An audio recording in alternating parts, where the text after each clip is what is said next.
ಅನ್ನುವಂಥ ಕೆಲಸವನ್ನು ಮಾಡಿ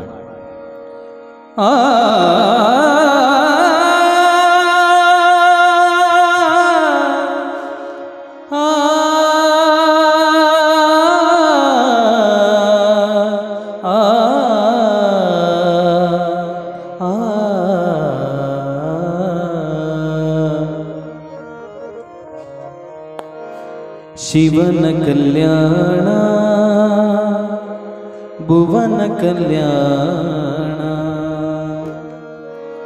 ಶಿವ ಶರಣರ ಅನುಭವದ ಕಲ್ಯಾಣ ಶಿವ ಶರಣರ ಅನುಭವದ ಕಲ್ಯಾಣ ಶಿವನ ಕಲ್ಯಾಣ ಭುವನ ಕಲ್ಯಾಣ ಶಿವನ ಕಲ್ಯಾಣ ಬಸವ ಕಲ್ಯಾಣ ಶಿವ ಶರಣರ ಅನುಭವದ ಕಲ್ಯಾಣ ಶಿವ ಶರಣರ ಅನುಭವದ ಕಲ್ಯಾಣ ಶಿವನ ಕಲ್ಯಾಣ ಭುವನ ಕಲ್ಯಾಣ ಶಿವನ ಕಲ್ಯಾಣ ಬಸವ ಕಲ್ಯಾಣ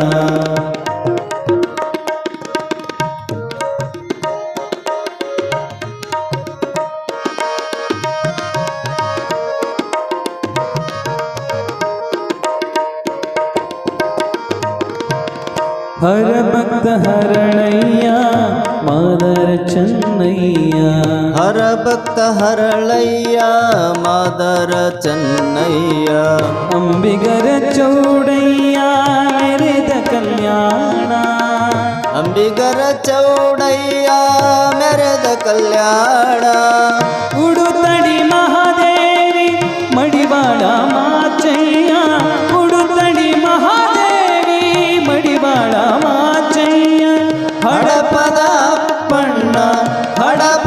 ಅಪ್ಪಣ್ಣ ಮೆರೆದ ಕಲ್ಯಾಣ ಶಿವನ ಕಲ್ಯಾಣ ಭುವನ ಕಲ್ಯಾಣ ಶಿವನ ಕಲ್ಯಾಣ ಬಸವ ಕಲ್ಯಾಣ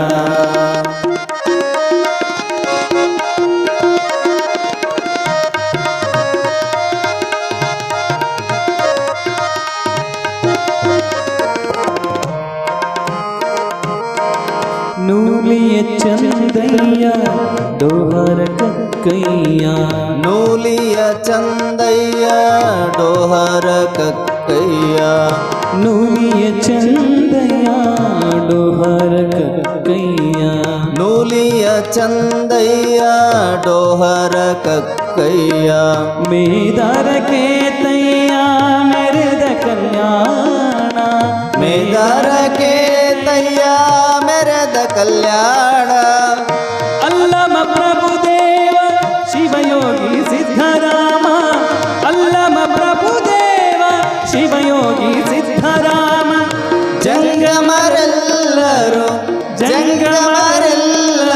ಮೆರೆದ ಕಲ್ಯಾಣ ಶಿವನ ಕಲ್ಯಾಣ ಭುವನ ಕಲ್ಯಾಣ ಶಿವನ ಕಲ್ಯಾಣ ಬಸವ ಕಲ್ಯಾಣ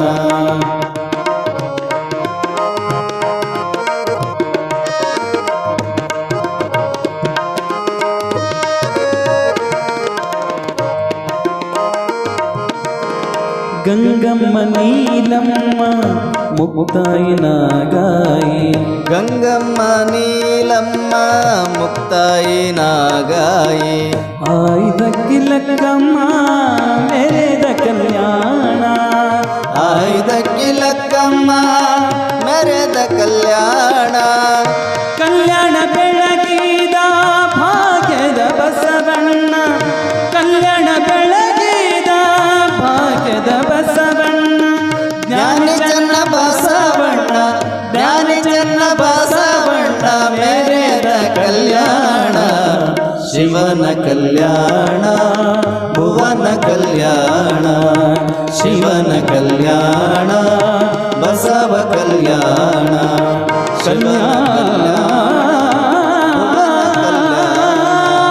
ಶಿವನ ಕಲ್ಯಾಣ ಬಸವ ಕಲ್ಯಾಣ ಶಿವನ ಕಲ್ಯಾಣ ಭುವನ ಕಲ್ಯಾಣ ಶಿವನ ಕಲ್ಯಾಣ ಬಸವ ಕಲ್ಯಾಣ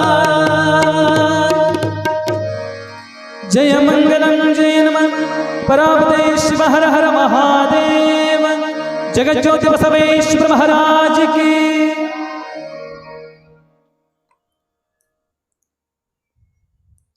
ಓಂ ಶ್ರೀ ಗುರು ಬಸವಲಿಂಗಾಯ ನಮಃ.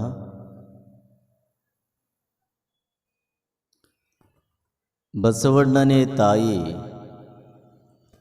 ಬಸವಣ್ಣನೇ ತಂದೆ, ಬಸವಣ್ಣನೇ ಪರಮ ಬಂಧುವೆನಗೆ, ವಸುದೀಶ ಕಪಿಲ ಸಿದ್ಧ ಮಲ್ಲಿಕಾರ್ಜುನ ನಿಮ್ಮ ಹೆಸರಿಟ್ಟ ಗುರು ಬಸವಣ್ಣನಯ್ಯ.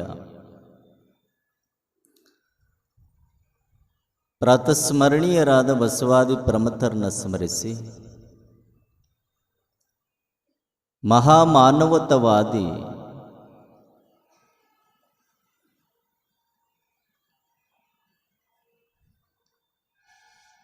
ಜಾತೀಯತೆಯ ನಿರ್ಮೂಲನೆಯನ್ನು ಮಾಡಿರುವಂಥ ಮಹಾನ್ ಜ್ಯೋತಿ, ಕಲ್ಯಾಣದ ಎಲ್ಲ ಶರಣರಿಗೆ ಮಹಾನ್ ವೃಕ್ಷವಾಗಿ ನಿಂತಿರುವಂಥ ಮಹಾತ್ಮ ಅಪ್ಪ ಬಸವೇಶ್ವರನನ್ನು ಸ್ಮರಿಸಿ, ಬಾಗೇವಾಡಿಯ ಸಮಸ್ತ ಸದ್ಭಕ್ತರಿಗೆ ಆರಾಧ್ಯ ದೇವರಾಗಿರುವಂಥ ನಂದೀಶನನ್ನು ಸ್ಮರಣೆ ಮಾಡಿ,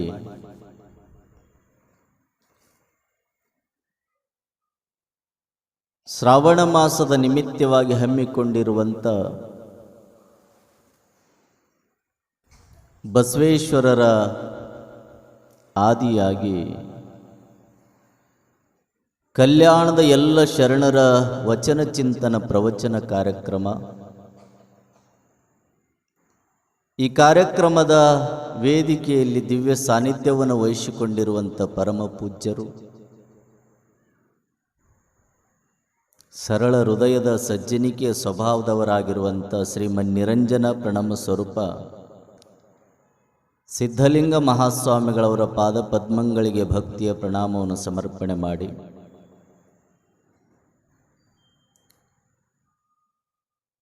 ಈ ಪ್ರವಚನವನ್ನು ನೆರವೇರಿಸಿರುವಂಥ ಬಸವ ಸಮಿತಿಯ ಎಲ್ಲ ಪದಾಧಿಕಾರಿಗಳೇ, ಜಾತ್ರಾ ಕಮಿಟಿ ಎಲ್ಲ ಪದಾಧಿಕಾರಿಗಳೇ, ಒಂದು ತಿಂಗಳ ಪರ್ಯಂತರ ನಾದ ನಿನಾದ ಸುನಾದಗಳ ಮುಖಾಂತರ ಸಂಗೀತದ ಸುದೇನ ಉಣಬಡಿಸ್ತಾ ಇರುವಂಥ ಆತ್ಮೀಯ ಕಲಾ ಬಳಗವೇ, ಈ ಪ್ರವಚನವನ್ನು ಆಲಿಸಿ ನಾವೆಲ್ಲರೂ ಪಾವನರಾಗಬೇಕನ್ನುವಂಥ ಹಂಬಲವನ್ನು ಇಟ್ಕೊಂಡು ಬಂದಿರುವಂಥ ಬಸವನ ಬಾಗೇವಾಡಿಯ ಮಹಾಜನಗಳೇ, ಮಾತೆಯರೇ, ಮುದ್ದು ಮಕ್ಕಳೇ, ತಮ್ಮೆಲ್ಲರ ಅಂತರಂಗದಲ್ಲಿರುವಂಥ ಚಿಜ್ಯೋತಿಗೆ ಶರಣು ಶರಣಾರ್ಥಿ.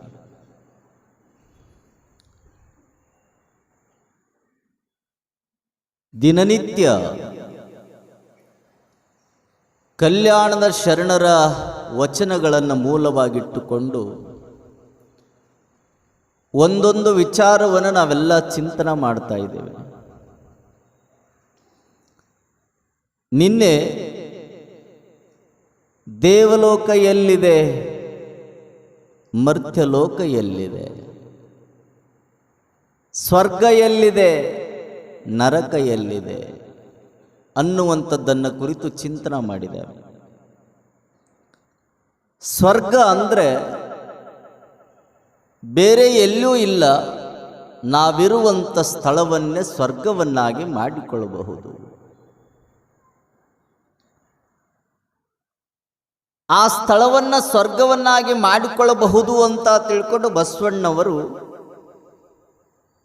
ಹೇಳ್ತಾ ಬಂದಿದ್ದಾರೆ. ಸ್ವರ್ಗ ಅಂದರೆ ಅಲ್ಲಿರುವಂಥ ಜನಗಳ ಭಾವ ಹೇಗಿರಬೇಕಂದ್ರೆ ಸದಾ ಕಾಲ ಸೇವಾ ಮನೋಭಾವ, ದಯಾಗುಣ ಇರಬೇಕು, ಧರ್ಮವಂತರಾಗಿರಬೇಕು, ಅಲ್ಲಿ ಅಹಿಂಸಾತ್ಮಕ ಭಾವ ಇರಬೇಕು. ಸದಾಕಾಲ ಜೀವನದಲ್ಲಿ ಈ ಎಲ್ಲ ಗುಣಗಳನ್ನು ಅಳವಡಿಸಿಕೊಂಡು ಬದುಕುವಂಥ ಜನಗಳೇ ಅವರೇ ದೇವರು ಅಂತಾರೆ ಬಸವಣ್ಣವರು. ಈ ಎಲ್ಲ ಗುಣಗಳನ್ನು ಅಳವಡಿಸಿಕೊಂಡು ಬದುಕುವಂಥ ಜನಗಳು ಇರುವಂಥ ಸ್ಥಳವನ್ನೇ ಸ್ವರ್ಗ ಅಂತ ಕರೀತಾರೆ. ಈ ಗುಣಗಳನ್ನು ಅಳವಡಿಸಿಕೊಂಡು ಸದಾಕಾಲ ದಾಸೋಹ ಮಾಡಬೇಕು, ಕಾಯಕ ಮಾಡಬೇಕು. ಗುರು ಲಿಂಗ ಜಂಗಮರಿಗೆ ಸದಾಕಾಲ ಉಣಬಡಿಸಿ ತೃಪ್ತಿಪಡಿಸಿ ತದನಂತರ ತಾವು ಸ್ವೀಕಾರ ಮಾಡಿ ಎಲ್ಲರೊಂದಿಗೆ ಪ್ರೇಮದಿಂದ ಬದುಕುವಂಥ ಸ್ಥಳ ಏನಿದೆ ಅದೇ ಸ್ವರ್ಗಪ ಅಂತಾರೆ ಬಸವೇಶ್ವರರು. ಹಾಗಾದರೆ ನಾವು ಅವರು ಹೇಳುವಂಥ ಮಾತುಗಳನ್ನು ಕೇಳಿ ಬಿಡೋದಲ್ಲ, ಗಾಳಿಗೆ ಬಿಡೋದಲ್ಲ. ಗಾಳಿಗೆ ಏನು ಬಿಟ್ಟರೂ ತಗೊಂಡು ಹೋಗ್ತದೆ, ಅದಕ್ಕೆ ಭೇದ ಭಾವ ಇಲ್ಲ. ಆ ಥರನಾಗಿ ನಾವು ಮನುಷ್ಯರಾದವರು ನಮ್ಮ ಬದುಕಿನೊಳಗ ಹೇಳಿದ ವಿಚಾರಗಳನ್ನು ಅಳವಡಿಸಿಕೊಳ್ಬೇಕು. ಬಸವೇಶ್ವರರ ಮಾತೆ ಕೇಳಿದ ಮೇಲೆ ಅವುಗಳನ್ನು ಅಳವಡಿಸಿಕೊಂಡಾಗ ಮಾತ್ರ ನಿನ್ನ ಬದುಕು ಸಾರ್ಥಕ ಅಂತಾರೆ ಅವರು. ಕೇಳಬೇಕು, ಮೊದಲು ಕೇಳು, ಕೇಳಿದ್ದನ್ನು ಜೀವನದಲ್ಲಿ ಅಳವಡಿಸಿಕೊಳ್ಳಿ. ಬರೇ ಕೇಳಿ ಕೇಳಿ ಹೋಗೋದಲ್ಲ, ಇದು ಒಂದು ಥರ ಸೂಚನಾ ಫಲಕವಾಗಬಾರ್ದು ಅಂತಾರವರು. ಶಾಲೆಯೊಳಗೆ ಕಾಲೇಜಿನೊಳಗೆ ಬರೆದು ಹಾಕಿರ್ತಾರೆ ಸೂಚನಾ ಫಲಕ ಅಂತ. ನಾಳೆ ಏನದ ಇವತ್ತೇನದ ಅಂತ ಬರೆದು ಹಾಕಿರ್ತಾರಲ್ಲ, ಹಂಗ ಸೂಚನಾ ಫಲಕವಾಗಬಾರ್ದು ನಾವು ಕೇಳುವಂಥ ಮಾತುಗಳು ಅಂತಾರೆ. ಹಾಗೆ ಸ್ವರ್ಗವನ್ನು ನಿರ್ಮಾಣ ಮಾಡೋದು ಬೇರೆ ಎಲ್ಲಿ ಇಲ್ಲಪ್ಪ, ನಿನ್ನ ಹತ್ರ ಐತಿ ಅಂತ ಹೇಳ್ಕೊಂತ ಬರ್ತಾರೆ. ನರಕ ಅಂದರೆ ಎಲ್ಲ ಗುಣಗಳ ವಿರುದ್ಧವಾಗಿರುವಂಥ ಗುಣಗಳೇನದಾವ ಅವುಗಳನ್ನು ಅಳವಡಿಸಿಕೊಂಡು ಜೀವನ ಪರ್ಯಂತರ ಹಿಂಸೆಯನ್ನು ಮಾಡ್ತಾ ಬದುಕಿದ್ರೆ ಅದೇ ನರಕ ಅಂತಾರೆ. ಅದಕ್ಕೆ ಅವು ಯಾವನ್ನೂ ಮಾಡೋದು ಬೇಡ. ನಾವು ಸದಾಕಾಲ ದೇವರ ಸ್ಮರಣೆಯನ್ನು ಮಾಡ್ತಾ, ಒಳ್ಳೆಯದನ್ನು ಮಾಡ್ತಾ, ಆಚಾರವಂತರಾಗಿ ವಿಚಾರಶೀಲರಾಗಿ ಬದುಕಿದರೆ ಸಾಕು ಅನ್ನುವಂಥ ಮಾತುಗಳನ್ನು ಕಲ್ಯಾಣದ ಶರಣರು ಹೇಳಿಕೊಂತ ಬರ್ತಾರೆ. ಅಂದರೆ ನಾವು ಅದನ್ನೇ ಮಾಡಬೇಕಲ್ಲ. ಸತ್ಯದ ಮನೆಯಲ್ಲಿ ಶಿವನಿರ್ಪನಲ್ಲದೆ ಅಸತ್ಯದ ಮನೆಯಲ್ಲಿ ಶಿವನಿರ್ಪನೆ ಹೇಳ್ತಾರೆ. ಸತ್ಯದ ಮನೆಯೊಳಗೆ ಶಿವನಿರ್ತಾನಂತಾರೆ ಷಣ್ಮುಖ ಶಿವಯೋಗಿಗಳು. ಎಲ್ಲಿ ಶಿವ ಇರ್ತಾನಂದ್ರೆ ಎಲ್ಲಿ ಸತ್ಯದ ಮನೆ ಇದೆ. ಎಲ್ಲಿ ಶಿವ ಇರ್ತಾನಂದ್ರೆ ಕೈಲಾಸದಲ್ಲಿ ಇರ್ತಾನ ಅಂತ ನಾವೆಲ್ಲ ಭಾವಿಸ್ಕೊಳ್ತೀವಲ್ಲ. ಕೈಲಾಸ ಅಂದ್ರೆ ಯಾವುದು? ಯಾವುದಕ್ಕೆ ಕೈಲಾಸ ಅಂತಾರೆ? ಕೈಲಾಸವನ್ನು ಕಂಡವರು ಯಾರಿದ್ದಾರೆ? ಕೈಲಾಸ ಅಂದ್ರೆ ಬೇರೆ ಏನೂ ಅಲ್ಲ, ಬೇರೆ ಏನೂ ಅಲ್ಲ. ಎಲ್ಲಿ ಕೆಸರಿಲ್ಲ ಅದುವೇ ಕೈಲಾಸ ಅಂತಾರೆ ಶರಣರು. ಎಲ್ಲಿ ಕೆಸರಿಲ್ಲ, ಕೆಸರಂದ್ರೆ ಮಣ್ಣಲ್ಲ, ಮಣ್ಣಿನ ರಾಡಿ ಅಲ್ಲ, ಹೊಲಸಲ್ಲ. ಯಾವುದು ಕೆಸರು ಅಂದರೆ ನಮ್ಮಲ್ಲಿ ಹಿಂಸಾ ಗುಣ ಇತ್ತು ಅಂದರೆ, ನಮ್ಮಲ್ಲಿ ವಂಚನಾ ಭಾವ ಇತ್ತು ಅಂದರೆ, ಅದಕ್ಕೆ ಬಸವಣ್ಣವ್ರು ಹೇಳ್ತಾರಲ್ಲ, ಕಲಬೇಡ, ಕಳ್ತನ ಮಾಡಬೇಡ, ಕಳಬೇಡ, ಕೊಲಬೇಡ, ಹುಸಿಯ ನುಡಿಯಲು ಬೇಡ. ಕಳ್ತನ ಮಾಡೋದಿತ್ತು ಅಂದರೆ ಅದೇ ನಮ್ಮ ದುರ್ಗುಣ. ಅದೇ ಹೊಲಸು ಅಂತಾರೆ ಬಸವಣ್ಣವರು, ಅದೇ ಹೊಲಸು ಅಂತಾರೆ ಮಹಾಜ್ಞಾನಿಗಳು.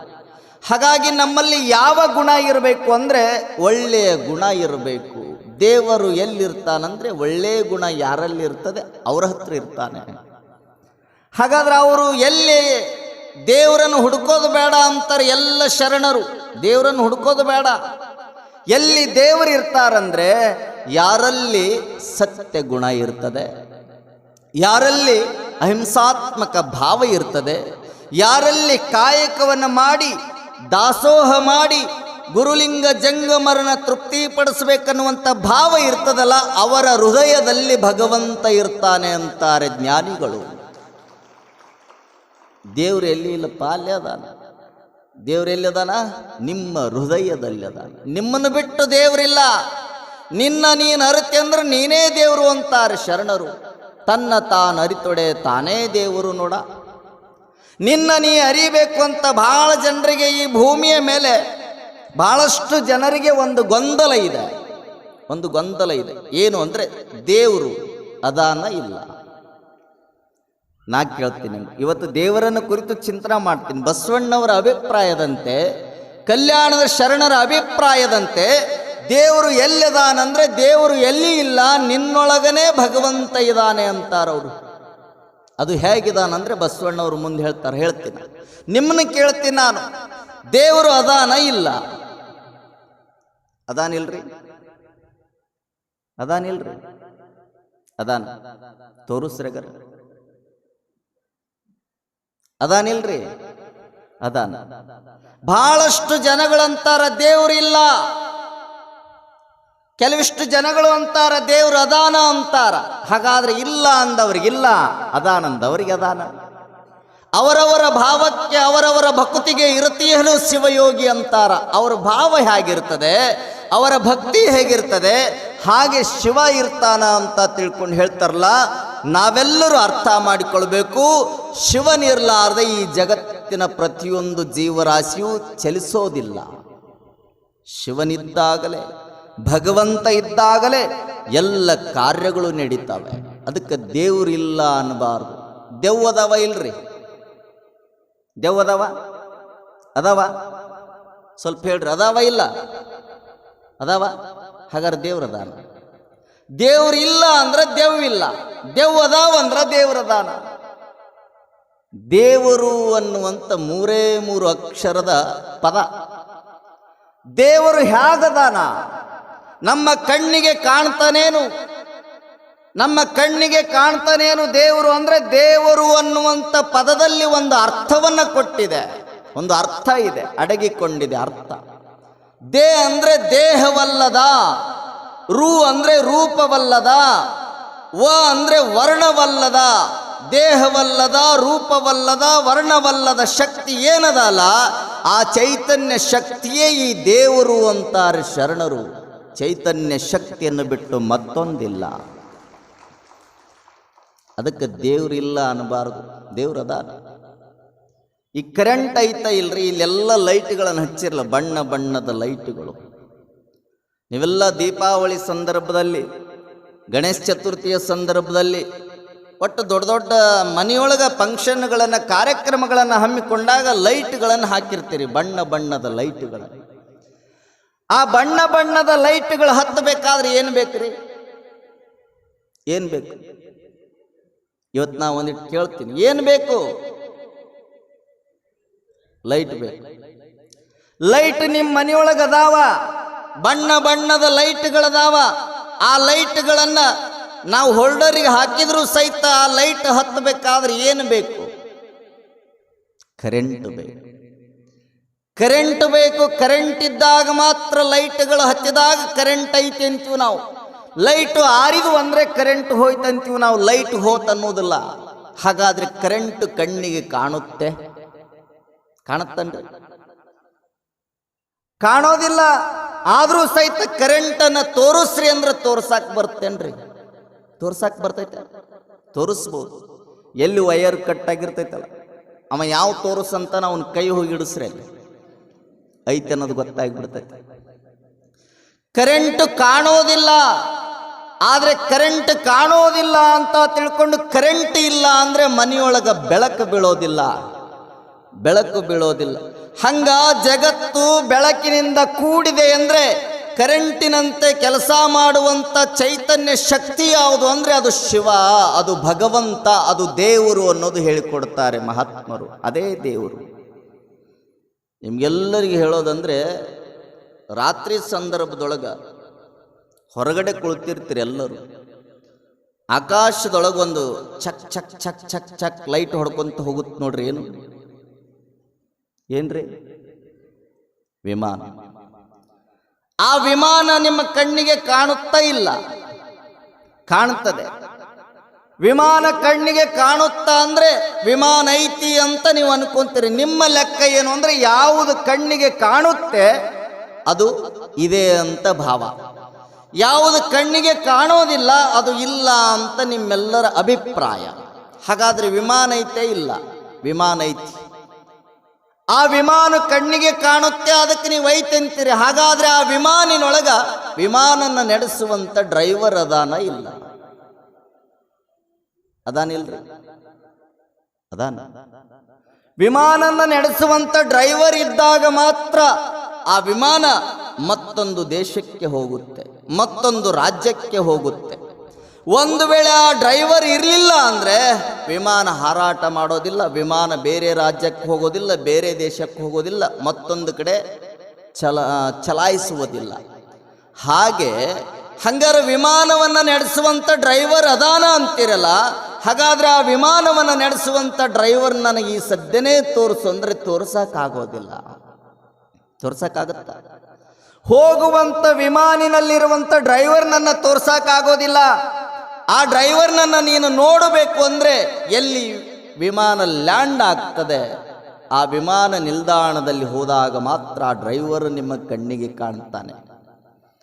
ಹಾಗಾದ್ರೆ ಈ ಭೂಮಿ ಅನ್ನುವಂಥ ವಿಮಾನನ್ನ ನಡೆಸುವಂಥ ಒಬ್ಬ ಡ್ರೈವರ್ ಅದಾನ.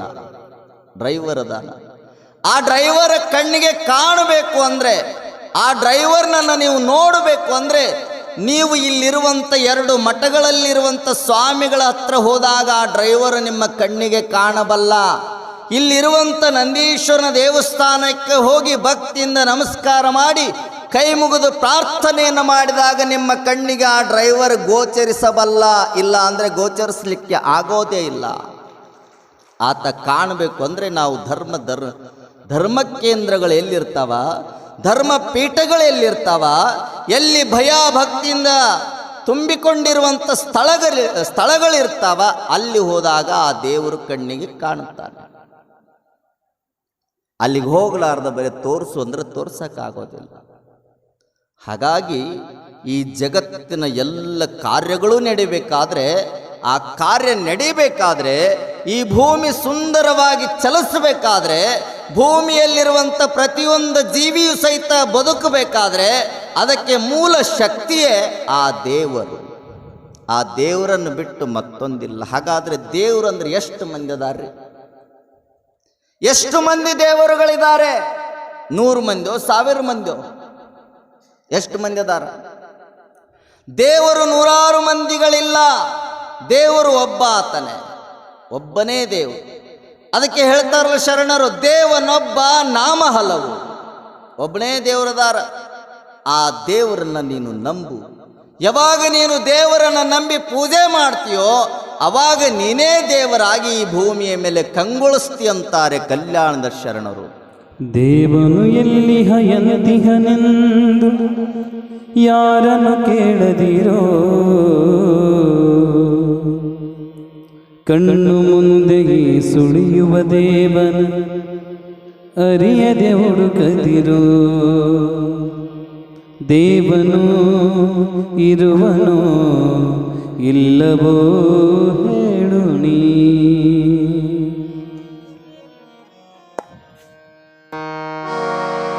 ದೇವನು ಎಲ್ಲಿ ಹಯಂತಿಹನೆಂದು ಯಾರನ್ನು ಕೇಳದಿರೋ, ದೇವನು ಎಲ್ಲಿ ಹಯಂತಿಹನೆಂದು ಯಾರನ್ನು ಕೇಳದಿರೋ. ಕಣ್ಣು ಮುಂದೆಯೇ ಸುಳಿಯುವ ದೇವ ಅರಿಯದೆ ಹುಡುಕದಿರೋ. ಕಣ್ಣು ಮುಂದೆಯೇ ಸುಳಿಯುವ ದೇವನ ಅರಿಯದೆ ಹುಡುಕದಿರೋ. ದೇವನೋ ಇರುವನೋ ಇಲ್ಲವೋ ಹೇಳು ನೀ. ದೇವನೋ ಇರುವನೋ ಇಲ್ಲವೋ ಹೇಳು ನೀ. ದೇವನು ಎಲ್ಲಿ ಹಯಂತಿಹನೆಂದು ಯಾರನ್ನು ಕೇಳದಿರೋ.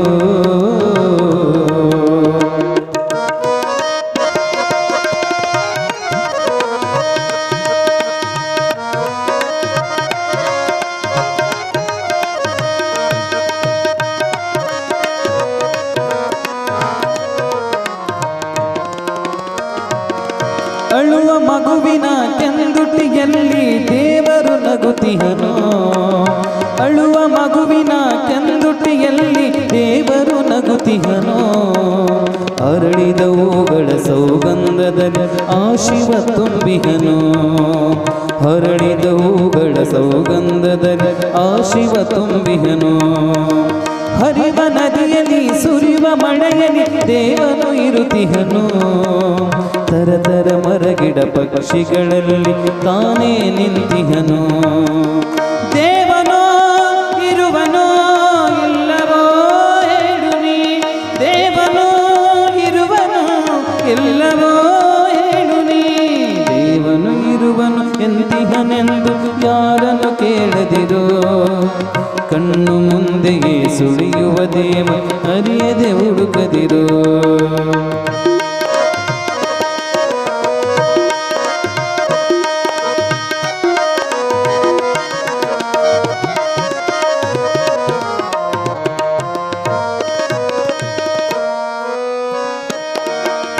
ಅಂಗಲಿಂಗದ ಸಾಮರಸ್ಯದಲ್ಲಿ ಸಮತೆಯ ತೋರಿಹನು ಅಂಗಲಿಂಗದ ಸಾಮರಸ್ಯದಲ್ಲಿ ಸಮತೆಯ ತೋರಿಹನು ಅಷ್ಟವರ್ಣದ ಶಟಸ್ಥಗಳಲ್ಲಿ ರೂಪವೆಯಾಗಿಹನು ಶರಣ ಜನಗಳ ಸರಳ ನುಡಿಯಲಿ ದೇವರು ತುಂಬಿಹನು ಶರಣ ಜನಗಳ ಸರಳ ನುಡಿಯಲಿ ದೇವರು ತುಂಬಿಹನು ಜನನ ಮರಣದ ಮಧ್ಯದ ಕೆಲಸದ ದೇವನೆಯಾಗಿಹನು ಜನನ ಮರಣದ ಮಧ್ಯದ ಕೆಲಸದ ದೇವನೆಯಾಗಿಹನು ದೇವನೋ ಇರುವನೋ ಇಲ್ಲವೋ ಹೇಳು ನೀ ದೇವನೋ ಇರುವನೋ ಇಲ್ಲವೋ ಹೇಳು ನೀ ದೇವನು ಇರುವನು ಇಲ್ಲವೋ ಎಂದು ಯಾರನ್ನು ಕೇಳದಿರೋ ಕಣ್ಣು ಮುಂದೆಯೇ ಸುಳಿಯುವ ದೇವ ಅರಿಯದೆ ಹುಡುಕದಿರೋ ಕಣ್ಣು ಮುಂದೆಯೇ ಸುಳಿಯುವ ದೇವ ಅರಿಯದೆ ಹುಡುಕದಿರೋ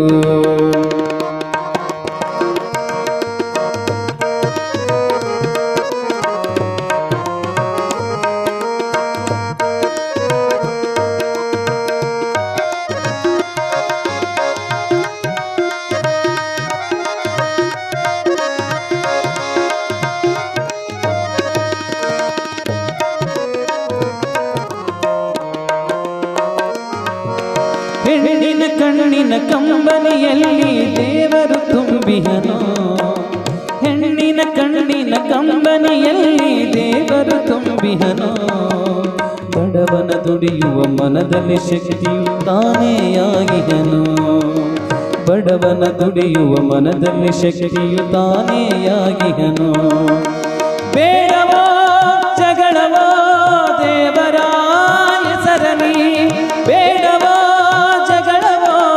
ಧರ್ಮದ ಹೆಸರಲಿ ದೇವರು ಎಲ್ಲಿಹ ಎಂದಿಹನೆಂದು ಯಾರನ್ನು ಕೇಳದಿರೋ ಕಣ್ಣು ಮುಂದೆಯೇ ಸುಳಿಯುವ ದೇವ ಅರಿಯದೆ ಹುಡುಕದಿರೋ ಕಣ್ಣು ಮುಂದೆಯೇ ಸುಳಿಯುವ ದೇವ ಅರಿಯದೆ ಹುಡುಕದಿರೋ ಕಣ್ಣು ಮುಂದೆಯೇ ಸುಳಿಯುವ ದೇವ ಅರಿಯದೆ ಹುಡುಕದಿರೋ ಜಯ ಮಂಗಲಂ ಜಯ ನಮಃ ಪರಾವದೇ ಶಿವ ಹರ ಹರ ಮಹಾದೇವ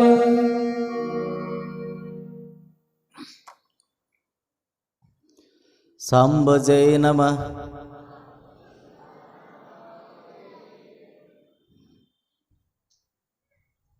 ಒಟ್ಟ ಅನ್ನೋದಿಲ್ಲ ನೋಡ್ರಿ ಮಂದಿ ಒಮ್ಮೆ ಎಲ್ಲರೂ ಕೂಡಿ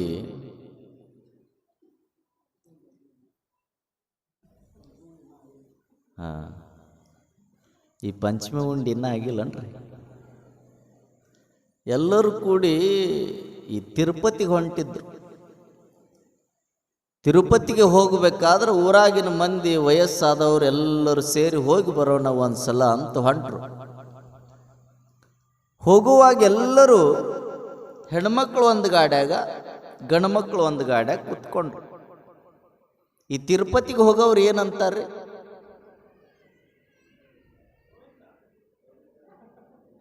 ಎಲ್ಲದಾನ ಗೋವಿಂದ ಅಂತಾರ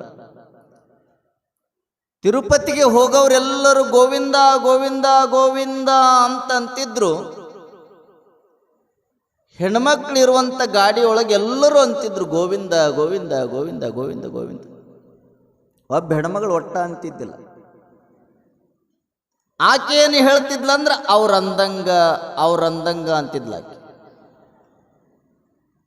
ಮತ್ತು ವಯಸ್ಸಾದ ಅಜ್ಜಿಯವ್ರು ಇರ್ತಾರಲ್ಲ ಭಾಳ ಶಾಣ್ಯರು ಇರ್ತಾರವ್ರು ಅಲ್ಲ ನಿನಗೇನು ತಲೆ ಕೆಟ್ಟದ ಎಲ್ಲರೂ ದೇವ್ರನ್ನ ಧ್ಯಾನ ಮಾಡ್ತಾರ ದೇವರ ಧ್ಯಾನ ಮಾಡ್ತಾರ ನೀ ನೋಡಿದ್ರೆ ಅವ್ರ ಅಂದಂಗ ಅಂತಿಲ್ಲ ಯಾಕ ಅಂದ್ಲಾಕಿ ಆಕೆ ಅಂದ್ಲ ನಾನು ಅಂತಿದ್ದೆ ಆದ್ರೆ ಏನು ಮಾಡಲಿ ನನ್ನ ಗಂಡನ ಹೆಸರು ಗೋವಿಂದ ಐತಿ ಸದಾ ಅವನು ನೆನೆಸ್ಕೊಂತ ಹೋಗಾಕ ಅವೇನು ಸುದ್ದ ಅದಾನ?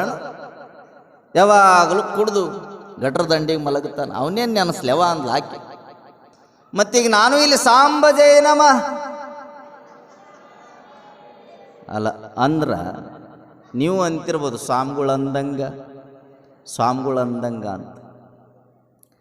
ದೇವರ ಧ್ಯಾನವನ್ನು ಯಾರು ಮಾಡ್ತಾ ಮಾಡ್ತಾ ದಿನಗಳನ್ನು ಕಳೀತಾರೆ ಅವರ ಮನೆಯೊಳಗೆ ಸದಾ ಕಾಲ ದೇವರಿರ್ತಾನೆ.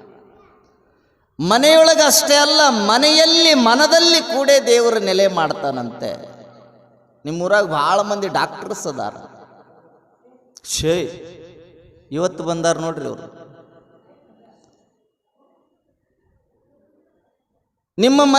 ನಿಮ್ಮೂರೊಳಗೆ ಬಹಳಷ್ಟು ಜನ ಡಾಕ್ಟರ್ಸ್ ಅದಾರ, ವೈದ್ಯರದಾರ.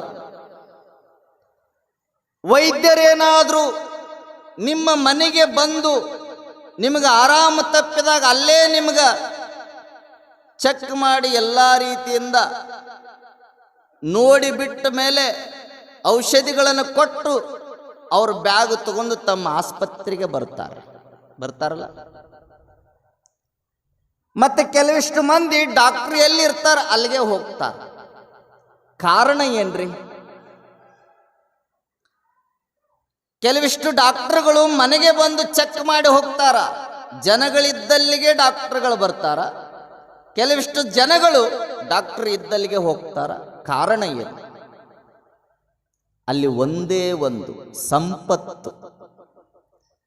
ಯಾರು ಶ್ರೀಮಂತರು ಇರ್ತಾರೆ ಅವರ ಮನೆಗೆ ಡಾಕ್ಟರ್ ತಾನಾಗೇ ಬ್ಯಾಗ್ ತಗೊಂಡು ಓಡಿ ಬರ್ತಾನೆ. ಯಾರು ಬಡವರು ಇರ್ತಾರ ಅವರು ನೇರವಾಗಿ ಡಾಕ್ಟರ್ ಹತ್ರ ಹೋಗ್ತಾರೆ. ಯಾಕೆ? ಸಂಪತ್ತಿಲ್ಲ ಅವರಲ್ಲಿ. ಯಾರ ಮನೆಯೊಳಗೆ ಸಂಪತ್ತಿರ್ತದೆ ಡಾಕ್ಟರ್ ತಾನಾಗಿಯೇ ಬರ್ತಾನೆ. ಯಾರಲ್ಲಿ ಸಂಪತ್ತಿರೋದಿಲ್ಲ ಡಾಕ್ಟರ್ ಇದ್ದಲ್ಲಿಗೆ ಹೋಗ್ತಾನೆ. ಹಾಗೇನೇ ಭಗವಂತ ಯಾರಲ್ಲಿ ಭಕ್ತಿ ಎನ್ನುವಂಥ ಸಂಪತ್ತಿರ್ತದೆ ಅವರ ಹತ್ರ ತಾನಾಗಿಯೇ ಭಗವಂತ ಮನೆ ಮಠ ಬರ್ತಾನೆ. ಯಾರಲ್ಲಿ ಭಕ್ತಿ ಎನ್ನುವಂಥ ಸಂಪತ್ತಿರೋದಿಲ್ಲ ಡಾಕ್ಟರ್ ಇದ್ದಲ್ಲಿಗೆ ಹೆಂಗ ಪೇಷಂಟ್ ಹೊಕ್ಕದ ಹಂಗ ಬಡವ ಹೋಗ್ತಾನ, ಹಂಗ ದೇವರಿದ್ದಲ್ಲಿಗೆ ಬರಬೇಕಾಗ್ತದೆ ಜನಗಳು.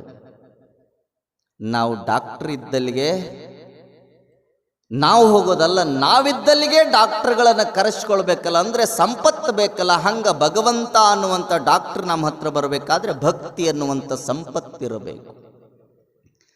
ಕಲ್ಯಾಣದ ಎಲ್ಲ ಶರಣರು ಸಹಿತ ಭೌತಿಕವಾದ ಸಂಪತ್ತನ್ನು ಸಂಗ್ರಹ ಮಾಡಲಿಲ್ಲ. ಅವರು ಸದಾ ಕಾಲ ಭಕ್ತಿ ಎನ್ನುವಂಥ ಸಂಪತ್ತನ್ನು ಸಂಗ್ರಹ ಮಾಡಿ ಭಗವಂತನನ್ನು ತಾವಿದ್ದಲ್ಲಿಗೆ ಬರಮಾಡಿಕೊಂಡು ತಾವೇ ಭಗವಂತರಾಗಿ ಕಂಗೊಳಿಸ್ಲಿಕ್ಕೆ ಸಾಧ್ಯವಾಯಿತು. ಹಾಗೆ ನಾವು ಭಗವಂತನನ್ನು ನಮ್ಮ ಹತ್ರ ಬರಮಾಡಿಕೊಳ್ಳಬೇಕು. ಈ ಜಗತ್ತಿನ ಮೂಲ ಯಾವುದು, ಸತ್ಯದ ಮೂಲ ಯಾವುದನ್ನೋದನ್ನು ನಾವು ತಿಳಿಬೇಕು. ಸತ್ಯದ ಮೂಲ ಬೇರೆ ಏನೂ ಅಲ್ಲ, ಶಿವ. ಶಿವ ಬೇರೆ ಅಲ್ಲ, ಸತ್ಯ ಬೇರೆ ಅಲ್ಲ. ಸತ್ಯ ಅಂದ್ರು ಶಿವ, ಶಿವ ಅಂದರೆ ಸತ್ಯ. ಇದೇ ಮೂಲ. ಇದರ ಮೂಲ ಏನು? ನೀವೆಲ್ಲರೂ ಬಂಗಾರದ ಆಭರಣಗಳನ್ನು ಕೊರಳೊಳಗೆ ಕೈಯೊಳಗೆ ಹಾಕ್ಕೊಂತೀರಲ್ಲ. ಆಭರಣಗಳು ಭಾಳ ಚಲೋ ಅದಾವ ಅಂತ ಹೇಳ್ತೀವಿ ಹೊರತಾಗಿ ಬಂಗಾರ ಚಲೋ ಐತೆ ಅನ್ನೋದಿಲ್ಲ. ಆಭರಣದ ಮೂಲ ಬಂಗಾರ. ಗಡಿಗೆ ಕಾಣ್ತದೆ, ಆದರೆ ಗಡಿಗೆ ಚಲೋ ಐತೆ ಅಂತೀವಿ. ಆ ಗಡಿಗೆ ನಿರ್ಮಾಣವಾಗಬೇಕಾದ್ರೆ ಆ ಗಡಿಗೆಗೆ ಮೂಲ ಯಾವುದು ಅಂದರೆ ಮಣ್ಣು ಚಲೋ ಐತೆ ಅನ್ನೋದಿಲ್ಲ. ನಾವು ಸುಂದರವಾಗಿ ಕುಂಬಾರ ಗಡಿಗೆಯನ್ನು ನಿರ್ಮಾಣ ಮಾಡಿಟ್ಟ ಅಂದರೆ ಗಡಿಗೆ ಸುಂದರವಾಗಿ ಐತೆ ಅಂತೀವಿ ಹೊರತಾಗಿ ಮಣ್ಣು ಚಲೋ ಐತೆ ಅನ್ನೋದಿಲ್ಲ, ಮಣ್ಣು ಸುಂದರ ಐತೆ ಅನ್ನೋದಿಲ್ಲ. ಆದರೆ ಗಡಿಗೆಯ ಮೂಲ ಮಣ್ಣು, ಆಭರಣದ ಮೂಲ ಬಂಗಾರ. ಹಾಗೆ ನೀರಿನ ಮೇಲೆ ಗುಳ್ಳೆಗಳು ಹೇಳ್ತಾವೆ. ಆ ಗುಳ್ಳೆಗಳು ಎದ್ದ ಮೇಲೆ ಗುಳ್ಳೆಗಳು ಒಡಿತಾವೆ. ಆದರೆ ನೀವೆಲ್ಲರೂ ಆ ಗುಳ್ಳೆಗಳಿಗೆ ನೀರು ಅನ್ನೋದಿಲ್ಲ. ನೀರಿನೊಳಗೆ ಹುಟ್ಟಿರುವಂಥ ಗುಳ್ಳೆಗಳಿಗೆ ನೀವು ಗುಳ್ಳೆನೇ ಅಂತೀರ ಹೊರತಾಗಿ ನೀರು ಅನ್ನೋದಿಲ್ಲ. ಹಾಗೆ ನೀರಿನ ಆ ಗುಳ್ಳೆಯ ಮೂಲ ನೀರೇ, ಆಭರಣದ ಮೂಲ ಬಂಗಾರ. ಹಂಗ ಸತ್ಯದ ಮೂಲ ಶಿವ. ಆ ಶಿವನನ್ನು ನಾವು ಪೂಜಿಸಬೇಕು, ಶಿವನನ್ನು ಧ್ಯಾನಿಸಬೇಕು ಅನ್ನುವಂಥ ಸಿದ್ಧಾಂತವನ್ನು ಬಹಳ ಸ್ಪಷ್ಟವಾಗಿ ನಮಗೆಲ್ಲರಿಗೂ ಕಲಿಸಿಕೊಟ್ಟಿದ್ದಾರೆ ಶರಣರು. ಹಾಗಾಗಿ ದೇವರನ್ನು ನೀನು ಪೂಜಿಸು. ನೀನು ದೇವರನ್ನ ಪೂಜಿಸಬೇಕು. ಯಾವ ದೇವರನ್ನ? ನೂರಾರು ದೇವರುಗಳನ್ನಲ್ಲ, ಒಬ್ಬ ದೇವರನ್ನ ಪೂಜಿಸುವಂತಾರೋ. ನಿಮಗೆಲ್ಲರಿಗೂ ತಿಳಿಯಂಗೆ ಹೇಳ್ಬೇಕಂದ್ರೆ ಆ ಮೂಲೆ ಐತಲ್ರಿ, ಆ ಮೂಲೆಯೊಳಗೆ ಒಂದೈತಿ, ಈ ಮೂಲೆಯೊಳಗೆ 0 ಐತಿ. ಆ ಒಂದು 0 ಹತ್ರ ಬಂದ್ರೆ ಎಷ್ಟಾತ? 10. ಅಥವಾ 0 1 ಹತ್ರ ಬಂದ್ರೆ ಬೆಲೆ ಎಷ್ಟಾತ್ರಿ? 10. 1 0 ಹತ್ರ ಹೋಗ್ಲಿ, 0 1 ಹತ್ರ ಹೋಗ್ಲಿ, ಬೆಲೆ 10. 1 ಆ ಮೂಲೆಯೊಳಗಿತ್ತು, ಉಳಿದ 9 ಎಲ್ಲಿತ್ತು? ಉಳಿದ 9 0ಯೊಳಗಿತ್ತು. 9 ಇಲ್ಲ ಅನ್ನಂಗಿಲ್ಲ, 1 ಮಾತ್ರ ಕಣ್ಣಿಗೆ ಕಾಣುತ್ತೆ. ಅದು 10 ಆಗಬೇಕಾದ್ರೆ ಉಳಿದು 9 ಬೇಕಲ್ಲ. 1 0 ಹತ್ರ ಹೋದ್ರೆ ಅದು 9 ಇದ್ದಿದ್ದು 10 ಆಯ್ತಲ್ಲ. ಹಾಗಾದ್ರೆ 9 ಇರೋದು ಎಲ್ಲಿ ಅಂದ್ರೆ ಶೂನ್ಯದೊಳಗ, 0ಯೊಳಗ. ಇಲ್ಲಿ ಹೇಳೋದಿಷ್ಟೇ, ಶರಣರ ಸಿದ್ಧಾಂತದ ಪ್ರಕಾರ 0ಗೆ ಬೆಲೆ ಇದೆ. ಗಣಿತದ ಲೆಕ್ಕಾಚಾರದ ಪ್ರಕಾರ 0ಗೆ ಬೆಲೆ ಇಲ್ಲ. ಶಾಲೆಯೊಳಗೆ ಎಲ್ಲ ಮಕ್ಕಳು 100ಕ್ಕೆ 100 ತಗೊಂಡ್ರೆ ಭಾಳ ಚಲೋ ಅಂತೀವಿ. 100ಕ್ಕೆ 00 ತಗೊಂಡ ಅಂದ್ರೆ ಅವನ ಪಾಸ್ ಆಗ್ಯಾನ ಅಂತ ಹೇಳೋದಿಲ್ಲ.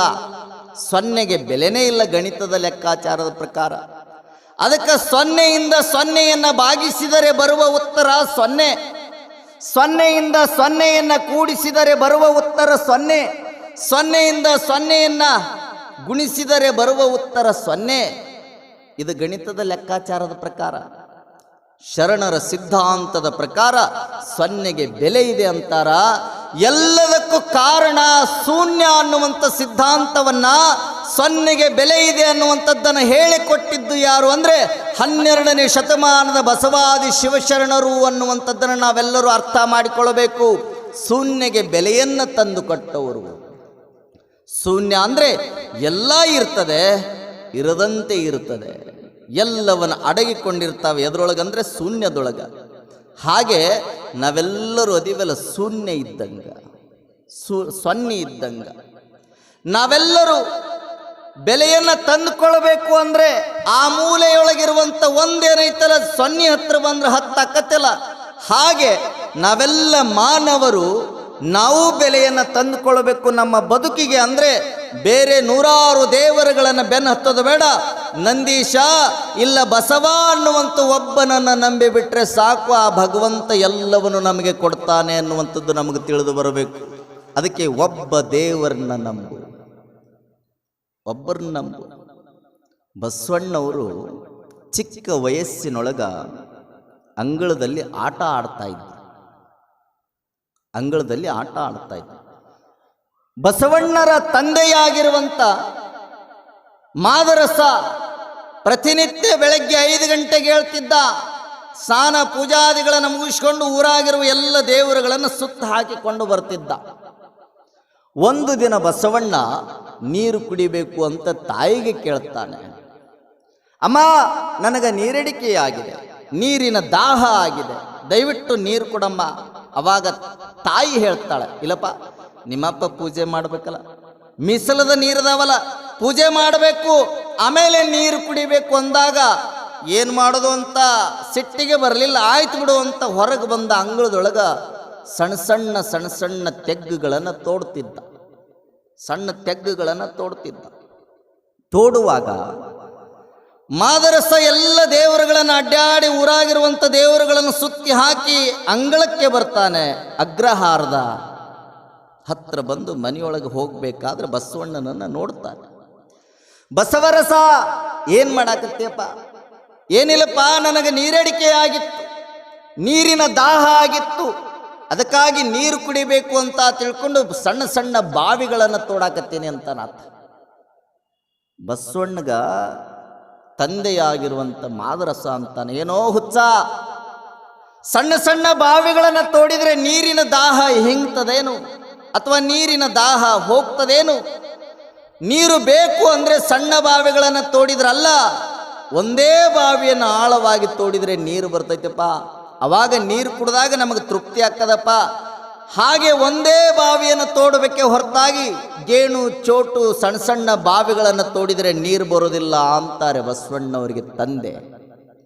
ಬಸವಣ್ಣ ಅಂತಾನೆ, ಅತಿ ತೀಕ್ಷ್ಣಮತಿಯಾಗಿರುವಂಥ ಬಸವಣ್ಣವ್ರು ಹೇಳ್ತಾರಪ್ಪ, ಎಷ್ಟು ಸುಂದರವಾಗಿ ಹೇಳಿದೆಲ್ಲಪ್ಪ, ಒಂದೇ ಬಾವಿಯನ್ನು ಆಳವಾಗಿ ತೋಡಿದ್ರೆ ನೀರು ಬರ್ತೈತೆ ಅಂದೆಲ್ಲ. ಹಾಗೆ ಊರಲ್ಲಿರುವಂಥ ಎಲ್ಲ ದೇವರುಗಳನ್ನು ಪೂಜೆ ಮಾಡುವ ಬದಲು ಒಬ್ಬ ದೇವರನ್ನು ನಂಬಿ ಪೂಜೆ ಮಾಡಿದ್ರೆ ಆ ದೇವರು ನಿನಗೆ ಕರುಣೆ ಮಾಡ್ತಾನೆ, ನಿನಗೆ ಒಲಿತಾನೆ ಅಂತ ತಿಳ್ಕೊಂಡು ಬಸವಣ್ಣ ಉತ್ತರವನ್ನು ಕೊಡ್ತಾನೆ ತಂದೆಗೆ. ಹಾಗಾದರೆ ನಾವು ಮಾಡೋದು ಒಬ್ಬ ದೇವರನ್ನು ಪೂಜೆ ಮಾಡೋದು. ನೀ ಬಸವಣ್ಣನರ ಪೂಜೆ ಮಾಡು, ನಂದೀಶನರ ಪೂಜೆ ಮಾಡು, ನಿನಗೆ ಯಾವುದು ಇಷ್ಟಾರ್ಥ ದೇವರು ಇರ್ತದೆ ಅದನ್ನು ಪೂಜೆ ಮಾಡು. ನಮ್ಮ ಮಂದಿ ಹಾಗಿಲ್ರಿ. ಎಲ್ಲಮ್ಗೆ ಹೋದ್ರಿಲ್ಲ, ಅಲ್ಲಿದೊಂದು ಫೋಟೋ ತಂದ್ರ. ಶ್ರೀಶೈಲಕ್ಕೆ ಹೋದ್ರಿಲ್ಲ, ಅಲ್ಲಿದೊಂದು ತಂದ್ರ. ಬಾಗೇವಾಡಿಗೆ ಬಂದಿರಲ್ಲ, ಇಲ್ಲಿದೊಂದು ಹೋದ್ರ. ಎಲ್ಲೆಲ್ಲಿ ದೇವಸ್ಥಾನಗಳಿರ್ತಾವೆ ಎಲ್ಲ ಕಡೆ ಹೊಕ್ಕಾರ, ಒಂದೊಂದು ಫೋಟೋ ತರ್ತಾರೆ, ತೊಗೊಂಡು ಬಂದು ಅವ್ನು ಏನು ಮಾಡ್ತಾರಂದ್ರೆ ಜಗಲಿ ಮೇಲೆ ಇಡ್ತಾರೆ. ಜಗಲಿ ಅಂದ್ರೆ ಗೊತ್ತಾಗತ್ತಲ್ಲ, ಜಗಲಿ ಮೇಲೆ ಇಡ್ತಾರೆ. ಎಷ್ಟು ಇಡ್ತಾರೆ ಜಗಲಿ ಮೇಲೆ ಅಂದ್ರೆ ಜಗಲಿ ಮ್ಯಾಗ ಜಾಗನ ಇರುದಿಲ್ಲ ಮತ್ತೊಂದು ಏನಾರ ಇಡಾಕ. ಅಷ್ಟು ತುಂಬಿದ ಮೇಲೆ ಜಗಲಿ ಮ್ಯಾಲಿನ ಮತ್ತೆ ಮಳೆ ಹೊಡ್ಯಾಕತ್ತಾರೆ. ಅಲ್ಲಿ ಫೋಟೋ ಎಲ್ಲ ಹಾಕ್ತಾರೆ. ಎಲ್ಲ ಹಾಕಿದ ಮೇಲೆ ಮತ್ತೆ ಆ ಜಗಲಿ ಮೇಲೆ ಸಣ್ಣ ಸಣ್ಣ ಸಾಲಿಗ್ರಾಮ ಅಂತ ಇಡ್ತಾರೆ. ಸಾಲಿಗ್ರಾಮ ಎಲ್ಲ ಪೂಜೆ ಮಾಡ್ತಾರೆ. ಭಾಳ ದೇವರಿದ್ರೆ ಎಷ್ಟು ಅನಾಹುತ ಆಗುತ್ತಾ ಅಂತ ಹೇಳ್ತೀನಿ ನಿಮ್ಗೆ. ಒಬ್ಬರ ಇರಲಿ ದೇವರು ಅಂತ, ಒಬ್ಬ ದೇವರನ್ನ ನಂಬ್ರಿ, ಆ ದೇವರು ನಿಮ್ಗೆ ಸದಾ ಕಾಲ ಒಳ್ಳೇದು ಮಾಡ್ತಾರೆ. 100 ಮಂದಿ ದೇವರನ್ನ ನಂಬಿದ್ರೆ ಯಾವ ದೇವರು ನಿಮಗೆ ಕೈ ಏನು ಮಾಡ್ತಾನಂದ್ರೆ ಕೈ ಹಿಡಿದು ಎತ್ತೋದಿಲ್ಲ, ಎಲ್ಲ ದೇವರು ಕೈಯ ಕೊಡ್ತಾವ ನಿಮಗೆ. ಜಗಲಿ ಮ್ಯಾಗಿಟ್ಟು ಪೂಜೆ ಮಾಡಕ್ಕೆ ಒಬ್ಬ ಹೆಣ್ಮಗಳು ಅಂದ್ಲು, ಯಪ್ಪ ಈ ಮಕ್ಕಳು ಸ್ಕೂಲಿಗೆ ಹೋಗ್ತಿರ್ಬೇಕಾದ್ರೆ ಮಕ್ಕಳಿಗೆ ನೀವು ಹೇಳಬೇಕು ಪೂಜೆ ಮಾಡು ಅಂದ್ರೆ ಅವು ಹೇಳ್ತಾವೆ, ಯವ್ವ ಈ ಪೂಜೆ ಮಾಡೋದ್ರೊಳಗೆ ನಮ್ಗೆ ಸಾಲಿ ಟೈಮ್ ಆಕೈತಿ, ನಮ್ಗೆ ಆಗೋದಿಲ್ಲ ಅಂತಾರ.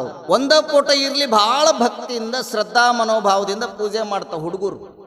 100 ಫೋಟೋ ಇಟ್ಟರೆ ಮಾಡೋದಿಲ್ಲ.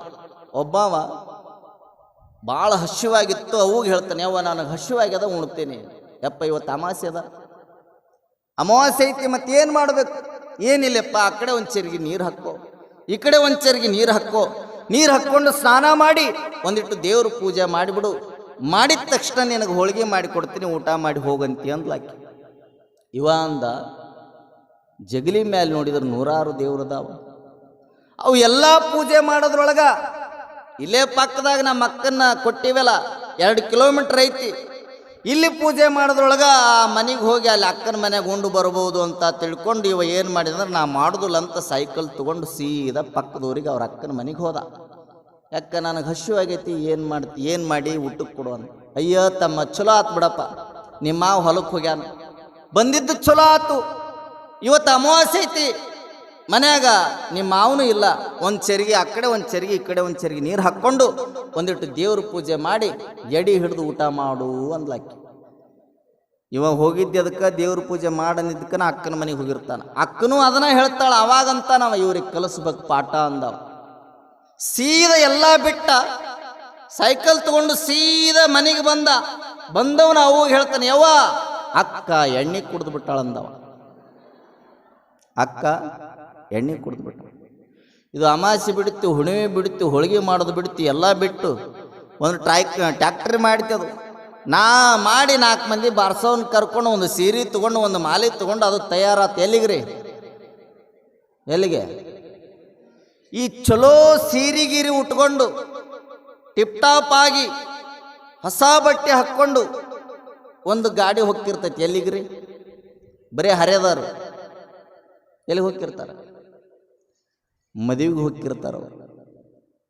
ಇವು ವಯಸ್ಸಾದದು ತಲೆ ಮೇಲೆ ಒಂದು ರುಮಾಲ್ ಅಥವಾ ವಸ್ತ್ರ ಸುತ್ತಿಕೊಂಡು ಹಳೆ ಅಂಗಿ ಹಾಕ್ಕೊಂಡು ಇವು ಟ್ಯಾಕ್ಟ್ರಾಗ ಕುತ್ಕೊಂಡು ಕಾಲು ಇಳೆ ಬಿಟ್ಕೊಂಡು ಟ್ಯಾಕ್ಟ್ರಾಗ ಕುತ್ಕೊಂಡು ಇವು ಹೋಗ್ತಿರ್ತಾವೆ. ಇವು ಎಲ್ಲಿ ಹೋಗ್ತಾವ್ರಿ? ವಯಸ್ಸಾದದ್ದು ಎಲ್ಲಿ ಹೋಗ್ತಾವ?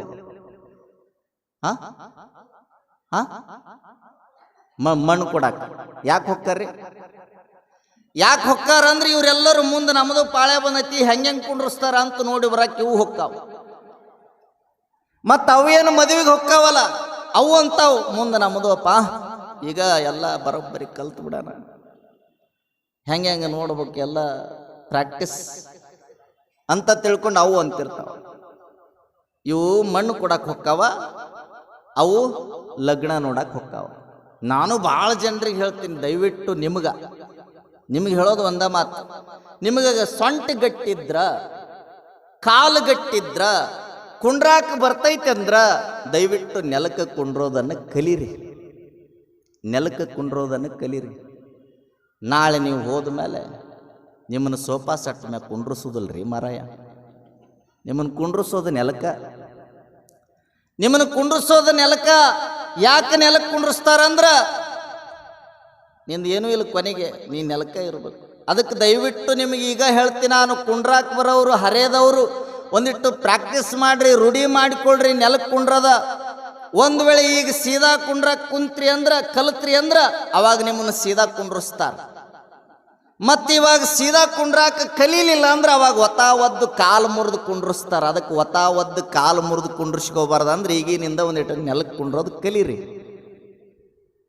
ಹಂಗವ ಅಂದ ಕಲಿಸ್ಬೇಕು ಇವ್ರಿಗೆ ಪಾಠ ಅಂದವನ ಮನೆಗೆ ಬಂದ ಅವ್ರವೆಲ್ಲ ಮಾಡಿ ಬಿಟ್ಟು ಗಾಡಿ ತೊಗೊಂಡು ಮಂದಿ ಕರ್ಕೊಂಡು ಹತ್ಕೊಂತ ರೆಡಿ ಆತದು. ಅಲ್ಲಿ ಅವು ರೆಡಿ ಆಗೋದ್ರೊಳಗೆ ಇಲ್ಲಿ ಮತ್ತೆ ಬಂದವ ಅಕ್ಕನ ಹತ್ರ, ಯಾಕ ಅವ್ವ ಉರ್ಲ್ ಹಾಕ್ಕೊಂಬಿಟ್ಟಾಳ ಅಂದವ. ಅವ್ವ ಉರ್ಲ್ ಹಾಕ್ಕೊಂಬಿಟ್ಟಾಳ. ಯಾವಾಗ ಅವು ಉರ್ಲ್ ಹಾಕ್ಕೊಂಡಾಳ ಅಂದ, ಇದು ಅಕ್ಕ ಅಮಾಸಿ ಹುಣಿವಿ ಹೋಳಿಗೆ ಎಲ್ಲ ಬಿಟ್ಟು ಇದು ಒಂದು ಟ್ಯಾಕ್ಟ್ರಿ ಮಾಡಿತ್ತು. ಇದು 4 ಮಂದಿಗೆ ಹೇಳ್ತು, ಊದವ್ರನ್ನ ಬಾರ್ಸವ್ರನ್ನ ಕರ್ಕೊಂಡು ಸೀರೆ ತಗೊಂಡು ಮಾಲೆ ತಗೊಂಡು ಇದು ಟ್ಯಾಕ್ಟ್ರಿ ಒಳಗೆ ಹತ್ಕೊತ ಬಾಯ್ ಬಡ್ಕೊತ ಬಂತಿದು. ಇದು ಟ್ಯಾಕ್ಟ್ರಿ ಆ ಕಡೆಯಿಂದ ಆ ಊರಾಗಿಂದ ಬಂತು, ಈ ಟ್ಯಾಕ್ಟ್ರಿ ಈ ಊರಾಗಿಂದ ಬಂದು ಎರಡೂ ಒಂದೇ ಕಡೆ ಕುಂಡ್ರು. ಹಂಗೆ ಒಂದು ಗಿಡದಾಗ ಇವ ಹತ್ತಿ ಕುಂತಿದ್ದ ಮಗ, ಒಂದು ಗಿಡದಾಗ.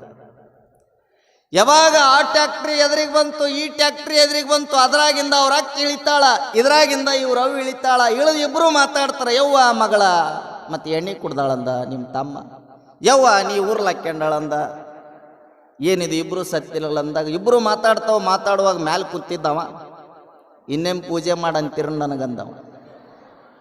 ಬರೀ ಪೂಜೆ ಮಾಡು ಅಂದ್ರೆ ಇದ್ದವ್ರನ್ನ ಸಾಯಿ ಹೊಡೆಯುವಂಥ ಮಕ್ಕಳು ಅದಾವಂದ್ರೆ ದೇವರನ್ನ 100 ಜಗಲಿ ಮೇಲೆ ಇಡಬೇಡಿ.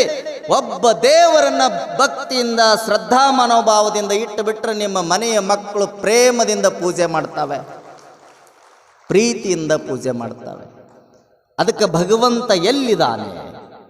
ಭಗವಂತ ಎಲ್ಲಿದ್ದಾನಂದ್ರೆ ಬೇರೆ ಎಲ್ಲೂ ಇಲ್ಲ, ನಿನ್ನೊಳಗೆ ಇದ್ದಾನೆ. ಹೇಗಿದ್ದಾನಂದ್ರೆ ಬಸವಣ್ಣವ್ರು ಹೇಳ್ತಾರೆ, ಉದಕದೊಳಗೆ ಬೈಚಿಟ್ಟ ಬಯಕೆಯ ಕಿಚ್ಚಿನಂತಿದ್ದಿತ್ತು, ಸಸಿಯೊಳಗಣದ ರಸದ ರುಚಿಯಂತಿದ್ದಿತ್ತು, ನನೆಯೊಳಗಣದ ಪರಿಮಳದಂತಿದ್ದಿತ್ತು, ಕೂಡಲ ಸಂಗಮ ದೇವರ ನಿಲುವು ಕನ್ಯೆಯ ಸ್ನೇಹದಂತಿದ್ದಿತ್ತು ಅಂತಾರವರು. ದೇವರು ಹೇಗಿದ್ದಾನೆ, ದೇವರು ಎಲ್ಲಿದ್ದಾನೆ, ಹೇಗಿದ್ದಾನೆ ಅನ್ನೋದಕ್ಕೆ ಉತ್ತರ ಕೊಡ್ತಾರ ಅವರು. ದೇವರು ಎಲ್ಲಿದ್ದಾನೆ ಹೇಗಿದ್ದಾನಂದ್ರೆ ಅವ್ರು ಹೇಳ್ತಾರ, ಉದಕದೊಳಗೆ ಬೈಚಿಟ್ಟ ಬಯಕೆಯ ಕಿಚ್ಚಿನಂತಿದ್ದಿತ್ತು. ಉದಕ ಅಂದ್ರ ನೀರು, ಆ ನೀರಿನೊಳಗ ಬೆಂಕಿ ಇದೆ. ನಿಮ್ಮ ಕಣ್ಣಿಗೆ ಕಾಣುತ್ತನ್ರಿ? ಆ ಬೆಂಕಿ ಕಣ್ಣಿಗೆ ಕಾಣಬೇಕು ಅಂದ್ರೆ ಮೇಲಿಂದ ಧುಮುಕುವಂತ ನೀರಿಗೆ ಕೆಳಗಡೆ ಚಕ್ರವನ್ನಿಟ್ಟಾಗ ಆ ನೀರಿನ ಸ್ಪೀಡಿಗೆ, ಆ ನೀರಿನ ಹೊಡೆತಕ್ಕೆ ಅಲ್ಲಿ ಘರ್ಷಣೆ ಉತ್ಪತ್ತಿಯಾಗಿ ಚಕ್ರದಿಂದ ವಿದ್ಯುತ್ ಉತ್ಪತ್ತಿಯಾಗಿ ಆ ವಿದ್ಯುತ್ತನ್ನು ಬಳಕೆ ಮಾಡಿಕೊಂಡು ನಾವೆಲ್ಲ ಕತ್ತಲದಲ್ಲಿ ಎಲ್ಲ ಸಾಮಗ್ರಿಗಳನ್ನು ಹುಡುಕ್ತಾ ಇದ್ವಿ. ಅಂದರೆ ಈ ಬೆಳಕು ಬಂದಿದ್ದು ಎಲ್ಲಿಂದ ಅಂದರೆ ಅದು ನೀರಿನಿಂದ. ನೀರಿನೊಳಗನ ಬೆಂಕಿ ಐತಿ, ಅದು ಕಾಣೋದಿಲ್ಲ. ಅದು ಕಾಣಬೇಕಂದ್ರೆ ಅದಕ್ಕೆ ಸಹಕಾರಗಳು ಬೇಕು, ಚಕ್ರಗಳ ಸಹಾಯ ಬೇಕು. ಅದನ್ನ ಜಲಪಾತದ ಅಡಿಯಲ್ಲಿ ಇಟ್ಟಾಗ ಅದರಿಂದ ಉತ್ಪತ್ತಿಯಾಗುವಂಥ ಏನು ಕಿಡಿಗಳದಾವ, ಘರ್ಷಣೆಯಿಂದ ಉತ್ಪತ್ತಿಯಾಗುವಂಥ ಶಾಖ ಇದೆ, ಆ ಶಾಖದಿಂದ ಬೆಂಕಿ ನಮಗೆ ಕಾಣ್ತದೆ. ಅದು ಯಾವ ತರನಾಗಿ ಅಂದರೆ ಅದು ವಿದ್ಯುತ್ತಿನ ರೂಪದೊಳಗೆ ನಮಗೆ ದೊರೀತದ. ಹಂಗ ಭಗವಂತನು ನಮ್ಮೊಳಗೆ ಇದ್ದಾನೆ. ದೇಹದೊಳಗ ಬೆಂಕಿ ಇದೆ, ಕಾಣುತ್ತನ್ರಿ? ಕಾಣೋದಿಲ್ಲ. ಆ ಬೆಂಕಿ ಗೊತ್ತಾಗಬೇಕಾದ್ರೆ ಯಾವಾಗಾದರೂ ನಾವು ಕುಳಿತಂಥ ಸಂದರ್ಭದಲ್ಲಿ ಎಲ್ಲಿ ನಮ್ಮ ದೇಹವನ್ನು ಮುಟ್ಟಿಕೊಂಡಾಗ ಆ ದೇಹದ ಭಾಗ ಸುಡ್ತಾ ಇದ್ರೆ ನಮಗೆ ಜ್ವರ ಬಂದವು ಅಂತ ಹೇಳ್ತೀವಲ್ಲ, ಹಂಗ ಈ ದೇಹದೊಳಗ ಪಂಚಮಹಾಭೂತಗಳದಾವಲ್ಲ, ಹಂಗ ಪಂಚಮಹಾಭೂತಗಳಲ್ಲಿ ಭಗವಂತನಿದ್ದಾನೆ ಅಂತಾರೆ ಶರಣರು. ಉದಕದಲ್ಲಿ ನೀರೈತಲ್ಲ, ಆ ನೀರಿನೊಳಗೆ ಬೆಂಕಿ ಐತಪ್ಪ, ಅದು ಕಾಣಬೇಕಂದ್ರ ಅದಕ್ಕೆಲ್ಲದೂ ಬೇಕಲ್ಲ. ಹಂಗ ನಿನ್ನೊಳಗಿರುವಂಥ ದೇವರು ನಿನಗೆ ಕಾಣಬೇಕು ಅಂದರೆ ಅಲ್ಲಿ ನೀನು ಏನು ಮಾಡಬೇಕಂದ್ರೆ ಯೋಗಿಗಳ ಹತ್ರ ಹೋಗಿ, ಶ್ರೇಷ್ಠ ಗುರುವಿನ ಹತ್ರ ಹೋಗಿ ಒಂದಿಷ್ಟು ಆಚಾರವನ್ನು ಕಲಿತು ಅವರಿಂದ ಒಂದಿಷ್ಟು ನೀನೇನಾದರೂ ಬೋಧನೆಯನ್ನು ಪಡ್ಕೊಂಡ್ರೆ ನಿನ್ನೊಳಗಿರುವಂಥ ಬೆಳಕು ಅವಾಗ ನಿನ್ನ ಮುಂದೆ ಕಂಗೊಳಿಸ್ತೈತಿ ಅಂತಾರೆ ಶರಣರು. ನಿನ್ನೊಳಗನೇ ಆಗಿದೆ ಆ ಶಕ್ತಿ. ಮುಂದೆ ಹೇಳ್ತಾರವ್ರು, ನನೆಯೊಳಗಣ ಪರಿಮಳದಂತಿದ್ದಿತ್ತು. ನನೆ ಅಂದರೆ ಮೊಗ್ಗು. ಈ ಮಲ್ಲಿಗೆ ಹೂವನ್ನು ನೀವು ಯಾವಾಗ ಅದರ ವಾಸನೆ ಮೂಗಿಗೆ ಬಡ್ದಾಗ ಇಲ್ಲಿ ಮಲ್ಲಿಗೆ ಗಿಡ ಅಂತ ಐತಿ ಅಂತ ನಾವು ಭಾವಿಸ್ಕೊಳ್ತೇವೆ. ಇಲ್ಲಿ ಮೂಗಿಗೆ ವಾಸನೆ ಬಡ್ದಾಗ ಇಲ್ಲಿ ಸಂಪಿಗೆಯ ಗಿಡ ಐತಿ ಅಂತ ನಾವು ಭಾವಿಸ್ಕೊಳ್ತೀವಲ್ಲ. ಹಾಗಾದರೆ ಆ ಮಲ್ಲಿಗೆಯಲ್ಲಿರುವಂಥ ವಾಸನೆ, ಸಂಪಿಗೆಯಲ್ಲಿರುವಂಥ ವಾಸನೆ ಯಾವಾಗ ಬರ್ತೈತೆ ಅಂದರೆ ಆ ಮೊಗ್ಗು ಅರಳಿದಾಗ. ಮೊಗ್ಗು ಒಳಗನೇ ಆ ವಾಸನೆ ಇರ್ತದೆ. ಆ ವಾಸನೆ ಯಾವಾಗ ಹೊರಸೂಸ್ತದಂದರೆ ಮೊಗ್ಗು ಅರಳಿದಾಗ ಆ ವಾಸನೆ ಬರ್ತೈತಲ್ಲ. ಹಾಗಾದರೆ ಆ ವಾಸನೆ ಎಲ್ಲಿ ಅಡಗಿತ್ತು ಅಂದರೆ ಆ ಮೊಗ್ಗಿನೊಳಗ. ಹಂಗ ದೇವರೂ ಸಹಿತ ನಮ್ಮಲ್ಲಿನೇ ಇದ್ದಾನೆ. ಆ ದೇವರು ಹೊರಗೆ ಬರಬೇಕಾದ್ರೆ ನಾವು ಗುರುಗಳ ಸಮೀಪ ಹೋಗಬೇಕು.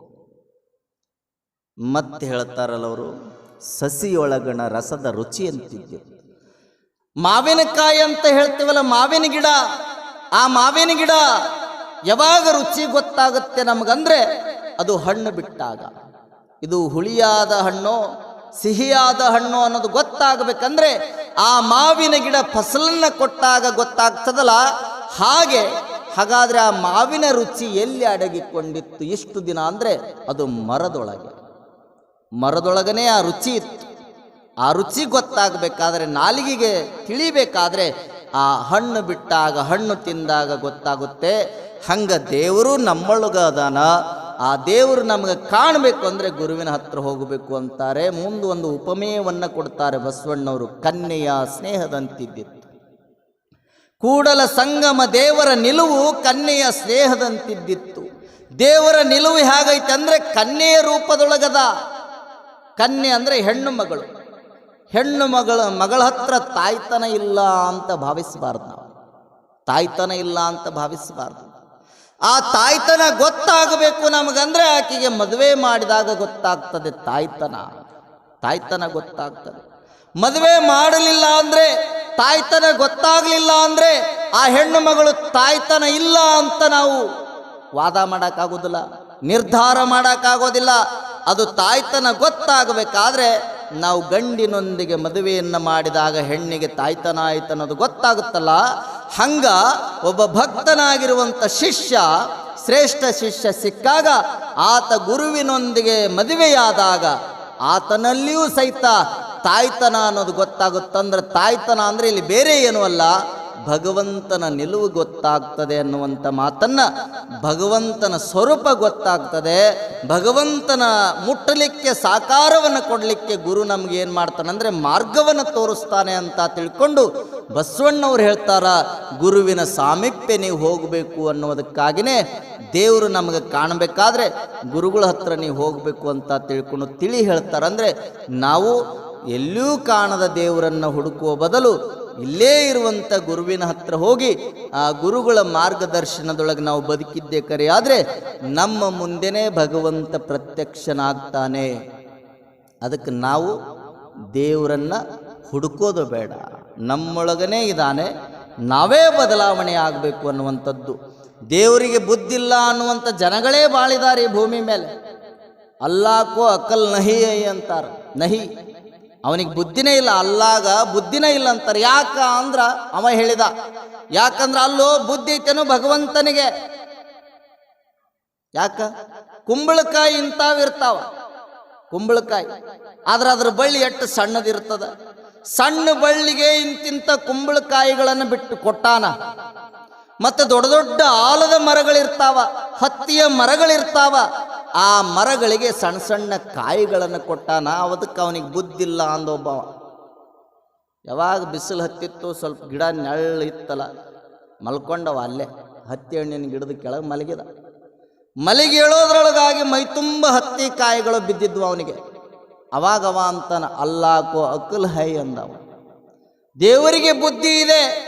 ಒಂದು ವೇಳೆ ಇಂಥ ಗಿಡಗಳಿಗೆ ದೊಡ್ಡ ದೊಡ್ಡ ಕುಂಬಳಕಾಯಿ ಏನಾರು ಕೊಟ್ಟಿದ್ದ, ನಾ ಮಲಗಿದಾಗ ಎಲ್ಲ ಕುಂಬಳಕಾಯಿ ಮ್ಯಾಲೆ ಬಿದ್ದಿದ್ರ ನಾ ಇಲ್ಲೇ ಗಪ್ಗಯ್ಯ, ನಾ ಇಲ್ಲೇ ಹೋಗಿಬಿಡ್ತಿದ್ದೆ, ಸತ್ತು ಹೋಗಿಬಿಡ್ತಿದ್ದೆ. ಮೇಲಿರುವಂಥ ಗಿಡದಲ್ಲಿರುವಂಥ ಸಣ್ಣ ಸಣ್ಣ ಕಾಯಿಗಳು ಮೈ ತುಂಬ ಬಿದ್ದಿದಾವಂದ್ರೆ, ಮೈ ಮೇಲೆ ಬಿದ್ದಿದಾವಂದ್ರೆ ದೇವರಿಗೆ ಬುದ್ಧಿ ಇದೆಪ್ಪ. ಯಾವ ಸ್ಥಳದಲ್ಲಿ ಯಾವುದಕ್ಕೆ ಏನು ಕೊಡಬೇಕನ್ನುವಂಥ ಪ್ರಜ್ಞೆ ಭಗವಂತನಿಗಿದೆ. ಹಾಗಾಗಿ ಭಗವಂತನನ್ನು ನಾವು ಇಲ್ಲ ಅನ್ನಬಾರ್ದಪ್ಪ ಅಂತ ತಿಳ್ಕೊಂಡು ಅರ್ಥ ಮಾಡಿಕೊಂಡು ದೇವರು ಇದಾನೆ ಎನ್ನುವಂಥ ವಿಚಾರವನ್ನು ಅವನ ಅರ್ಥ ಮಾಡಿಕೊಳ್ತಾನೆ. ಹಾಗೆ ನಾವು ಸಹಿತ ದೇವರು ಅದಾನ ಎನ್ನುವಂಥ ಮಾತುಗಳನ್ನು ತಿಳ್ಕೊಂಡು ಸದಾಕಾಲ ದೇವರು ಹೇಗದಾನ ಅಂದರೆ ಆತ ಕನ್ಯೆಯ ಸ್ನೇಹದಂತೆ ಅದಾನ. ಅಂಥ ಸ್ನೇಹದಂತಿರುವಂಥ ಕನ್ಯೆಯಾಗಿರುವಂಥ ನಾವು ಶಿಷ್ಯರು ಹೋಗಿ ಗುರುಗಳ ಸಮೀಪದಲ್ಲಿದ್ದು ದಿನನಿತ್ಯ ಗುರು ಹೇಳಿದ ಮಾತುಗಳನ್ನು ಕೇಳಿ ನಮ್ಮ ಬದುಕನ್ನು ಪಾವನ ಮಾಡಿಕೊಳ್ಳೋಣ ಅನ್ನುವಂಥ ಮಾತುಗಳನ್ನು ಭಾಳ ಸ್ಪಷ್ಟವಾಗಿ ಕಲ್ಯಾಣದ ಶರಣರು ನಮಗೆ ತಿಳಿಸ್ಕೊಡ್ತಾರಂದರೆ, ಇನ್ನು ಮೇಲೆ ನೀವು ದೇವರನ್ನು ಹುಡುಕಕ್ಕೆ ಹೋಗಬೇಡ್ರಿ, ನೀವು ಒಬ್ಬ ದೇವರನ್ನು ಪೂಜೆ ಮಾಡಿರಿ.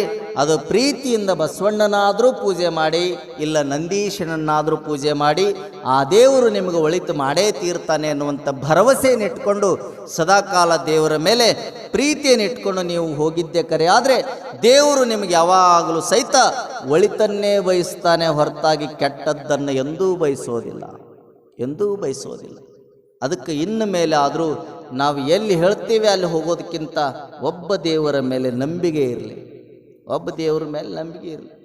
ನಾವು ಯಾರು ಏನು ಹೇಳಿದ್ರು ಕೇಳ್ತೀವಿ ನಾವು.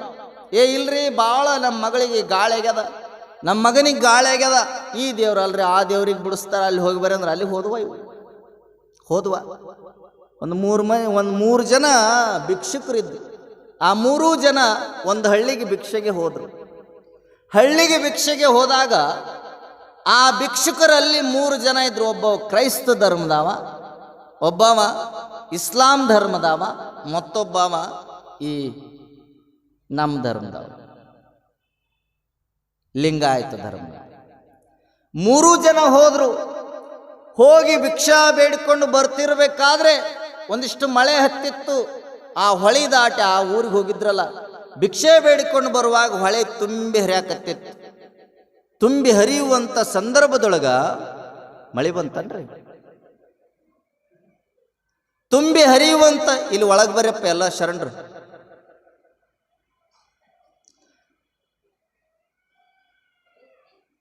ತುಂಬಿ ಹರಿಯುವಂಥ ಸಂದರ್ಭದೊಳಗೆ ಎಲ್ಲರೂ ಅಂತಾರೆ, ಹೆಂಗ ಈ ಊರು ಬಿಟ್ಟು ನಾವು ನಮ್ಮೂರು ಸೇರ್ಬೇಕಲ್ಲ, ಏನು ಮಾಡಬೇಕು, ಇನ್ನೂ ಭಾಳ ತಡ ಮಾಡಿದರೆ ಮತ್ತೆ ಹೊಳಿ ತುಂಬಿ ಹರಿಬೋದಲ್ಲ, ಅದಕ್ಕೆ ಹೇಗೆ ಮಾಡೋದು ಅನ್ಕೋತ ಅಲ್ಲಾ ಧರ್ಮದಲ್ಲಿರುವಂಥ ವ್ಯಕ್ತಿ, ಇಸ್ಲಾಂ ಧರ್ಮದ ವ್ಯಕ್ತಿ ಅಲ್ಲ ಅಲ್ಲ ಅಲ್ಲ ಅಲ್ಲ ಅಂತ ತಿಳ್ಕೊಂಡು ದಾಟಿದ.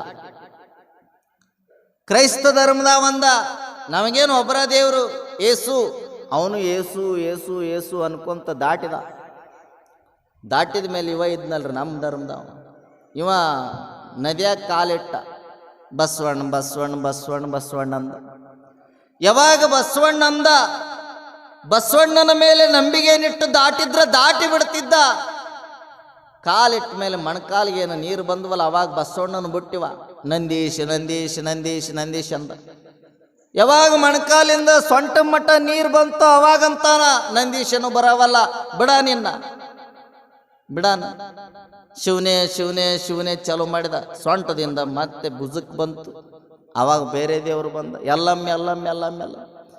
ಎಲ್ಲಮ್ಮನ ಬಿಟ್ಟ ಈ ಏನು ಮುಖಕ್ಕೆ ಬಂತಲ್ರಿ ಅವಾಗ ಚಾಲು ಮಾಡಿದ್ ನೋಡ್ರಿ. ಲಕ್ಷ್ಮವನು ಬಿಟ್ಟ, ಮುಖ ಮುಳುಗಿತು, ಕಣ್ಣು ಮುಳುಗಿದು, ಇನ್ನೇನು ನೆತ್ತಿ ಮ್ಯಾಗ ನೀರು ಬರೋದ್ರೊಳಗೆ ಗೋವಿಂದ ಗೋವಿಂದ ಗೋವಿಂದ ಅಂದ. ಇವ ನೀರಿನ ಜೊತೆನ ಗೋವಿಂದ ಆಗಿದ್ದೀವ. ಹೇಳುವ ತಾತ್ಪರ್ಯ ಅಂದರೆ ನಾವು ಬಸವೇಶನ ಮೇಲೆ ನಂಬಿಕೆ, ಎಲ್ಲ ದೇವರು ಬಂದು ದಂಡಿಗೆ ನಿಂತಿದ್ವು. ಅವು ಲಕ್ಷ್ಮವ್ ಬಂದಿದ್ಲು, ದ್ಯಾಮವ್ ಬಂದಿದ್ಲು, ಎಲ್ಲಮ್ಮ ಬಂದಿದ್ಲು, ಬಸವೇಶ್ ಬಂದಿದ್ದ, ನಂದೀಶ್ ಬಂದಿದ್ದ, ಶಿವ ಬಂದಿದ್ದ, ಎಲ್ಲರೂ ಬಂದಿದ್ದ. ಅವಾಗ ಶಿವನಿಗೆ ಇವರಂತಾರ ದ್ಯಾಮವ್ವ ಲಕ್ಷ್ಮವ್ವ ಎಲ್ಲವ್ವ ಅಂತಾರ. ಅಲ್ಲ ನೀ ಕರಿಬೇಕಿಲ್ಲ, ನೀನು ಕರ್ದಾನಂದ್ರೆ ಕಾಪಾಡ್ಬೇಕಿಲ್ಲ ನಿನ್ನ ಶಿಷ್ಯನ್ನ. ಅವಾಗ ಅವ ಅಂದ, ನಾ ಕಾಪಾಡ್ಬೇಕಂದೆ, ನನ್ನೇನು ಪೂರ್ತಿ ದಾಟುವವರೆಗೂ ನೆನೆಸ್ತಾನಂತ ನಾ ತಿಳ್ಕೊಂಡು ಕೈ ಕೊಡ್ಬೇಕನ್ನೋದ್ರೊಳಗೆ ನಾನು ಕೈ ಬಿಟ್ಟ, ನೀನು ಎಲ್ಲಮ್ಮನ ನೆನೆಸಿದ ಎಲ್ಲವೂ ಬಂದು ಕಾಪಾಡ್ತಾಳು ಬಿಡು ಅಂತ ನಾ ಸುಮ್ಮಾದೆ ಅಂದವ. ಯಾವ ದೇವರನ್ನು ನಾವು ನಂಬ್ತೇವಲ್ಲ ಆ ದೇವರನ್ನು ನಮ್ಮ ಉಸಿರಿನಿಂದ ಹಿಡ್ಕೊಂಡು ಉಸಿರು ನಿಲ್ಲುವರೆಗೂ ಸಹಿತ ನಾವು ನಂಬಿಕೆ ನಿಟ್ಟರೆ ಒಂದಿಲ್ಲ ಒಂದು ದಿನ ಆ ದೇವರು ನಮ್ಮನ್ನು ಕೈ ಹಿಡಿದು ಮೇಲೆ ಎತ್ತೇ ತೀರ್ತಾನ ಅನ್ನುವಂಥ ಭರವಸೆ ನಮಗೆ ಬಂದರೆ ಸಾಕು. ಆ ದೇವರು ನಮಗೆ ಒಳಿತನ್ನು ಮಾಡ್ತಾನೆ ಅನ್ನುವಂಥ ಮಾತನ್ನು ತಿಳ್ಕೊಂಡು, ಅದಕ್ಕೆ ದೇವರು ಭಾಳ ಜನ ಇಲ್ಲ. ಕುಂಭ ಸಹಸ್ರದಳು ಬಿಂಬಿಸುವ ಸೂರ್ಯ ಒಬ್ಬನಲ್ಲದೆ ಬೇರೆಯವರುಂಟೆ ಮತ್ತೊಬ್ಬರುಂಟೆ ಅಂತ ಹೇಳ್ತಾರೆ. ಈ ಜಗತ್ತಿಗೆ ಒಬ್ಬನೇ ಸೂರ್ಯ, ಸಾವಿರಾರು ಮಂದಿ ಸೂರ್ಯ ಇಲ್ಲ. ಹಂಗ ಈ ಜಗತ್ತಿಗೆ ಬೆಳಕು ಕೊಡಾತ, ಈ ಜಗತ್ತಿನ ಆಗು ಹೋಗುಗಳನ್ನು ನೋಡಿಕೊಂಡು ಹೋಗುವ ಆತ ಒಬ್ಬಾತನೇ. ಆತನೇ ನಮ್ಮ ನೆಚ್ಚಿನ ದೇವರು ಅನ್ನುವಂಥ ಭಾವ ನಮ್ಮಲ್ಲಿ ಬಂದು ನಾವೆಲ್ಲರೂ ಭಯ ಭಕ್ತಿ ಶ್ರದ್ಧಾ ಮನೋಭಾವದಿಂದ ದೇವರ ಮೇಲೆ ನಂಬಿಕೆ ನಿಟ್ಟು, ಅದು ಬಸವೇಶನ ಮೇಲೆ ನಂಬಿಕೆ ನಿಟ್ಟು ನಾವು ಬದುಕಿದ್ದೇ ಕರೆಯಾದರೆ ನಮ್ಮ ಜೀವನ ಪಾವನ ಅನ್ನುವಂಥ ಮಾತುಗಳನ್ನು ತಾವೆಲ್ಲರೂ ತಿಳ್ಕೊಂಡು ಇನ್ಮೇಲೆ ಆದರೂ ಬಸವಣ್ಣನನ್ನು ನಂಬ್ರಿ, ನಂದೀಶನನ್ನು ನಂಬ್ರಿ, ಒಟ್ಟಾರೆ ಯಾರಾದರೂ ಒಬ್ಬರನ್ನು ನಂಬಿ ನಿಮ್ಮ ಬದುಕನ್ನು ಹಸನ್ಮಯವಾಗಿ ಮಾಡಿಕೊಳ್ರಿ ಅನ್ನುವಂಥ ಮಾತನ್ನು ಹೇಳ್ತಾ ಇವತ್ತಿನ ಈ ಪ್ರವಚನದ ಸೇವೆಯನ್ನು ಬಸವೇಶನ ಪಾದಕ್ಕರ್ಪಣೆ ಮಾಡಿ ಮುಂದಿನ ಕಾರ್ಯಕ್ರಮಕ್ಕೆ ಅನುವು ಮಾಡಿಕೊಡ್ತೇನೆ.